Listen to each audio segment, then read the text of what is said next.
Alors, que faites-vous quand vous avez besoin d'être restauré et quelle est la plus sûre manière d'être restauré?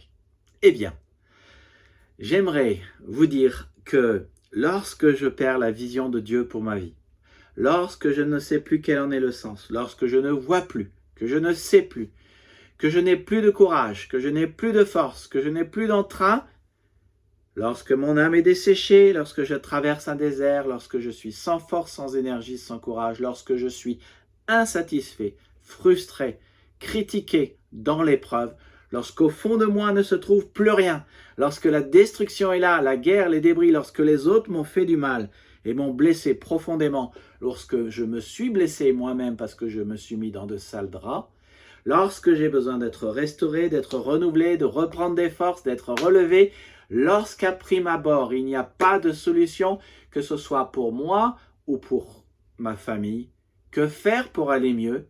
Que faire pour que la destruction soit détruite ou que je me reconstruise? Eh bien, j'ai une bonne nouvelle pour vous. La parole de Dieu dans Ésaïe 55 a une solution. Permettez que je lise ce texte de la parole de Dieu pour vous. Vous pouvez le trouver sur Internet. Je vous recommande toujours d'acheter une Bible, d'avoir une Bible à la maison.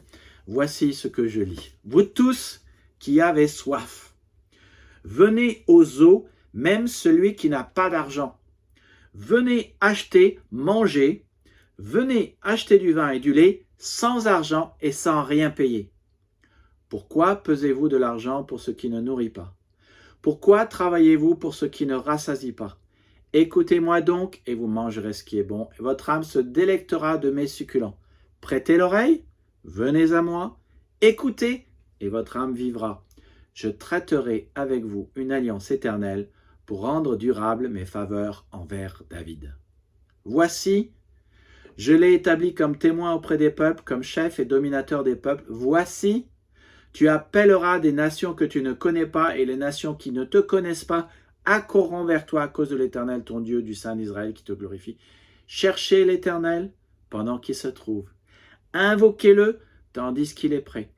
Que le méchant abandonne sa voie, l'homme d'iniquité ses pensées, qu'il retourne à l'Éternel qui aura pitié de lui, à notre Dieu qui ne se lasse pas de pardonner. Car mes pensées ne sont pas vos pensées, mes voies ne sont pas mes voies, dit l'Éternel. Autant les cieux sont élevés au-dessus de la terre, autant mes voies sont élevées au-dessus de vos voies, et mes pensées au-dessus de vos pensées, comme la pluie et la neige descendent des cieux.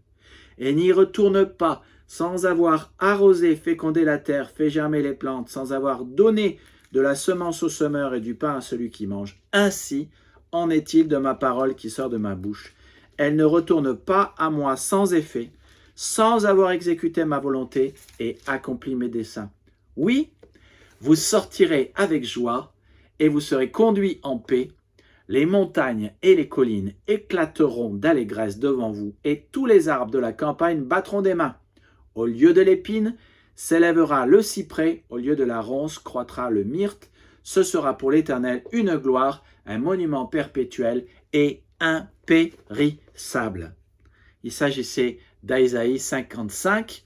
Alors, de quoi est-ce que Dieu nous parle dans ce texte? Eh bien, d'abord, dans la première section, du verset 1 au verset 3b, Dieu nous parle, il nous dit que si tu es insatisfait, si tu as soif, si tu as faim, tu peux être restauré. Il le dit, votre âme se délectera de mes succulents. Ensuite, du verset 3b au verset 5, il nous dit de traiter, qu'il va traiter avec nous une alliance éternelle de grâce et de faveur qui vous restaurera et qui vous mettra dans le royaume de Dieu. Enfin, du verset 6 au verset 7, il nous parle des conditions pour être restauré dans sa relation avec lui.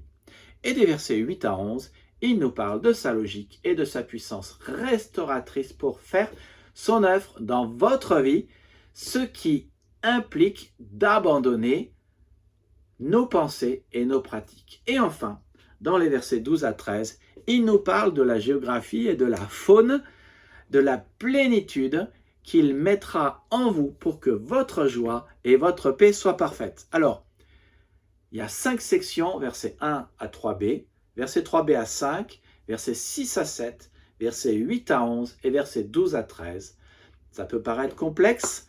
Je vous propose ensemble de les explorer dans les prochaines vidéos. Voilà maintenant ce qu'il faut retenir. Mais le thème principal de ce chapitre est que tu as besoin d'être restauré, que j'ai besoin d'être restauré, et que tu peux l'être à coup sûr.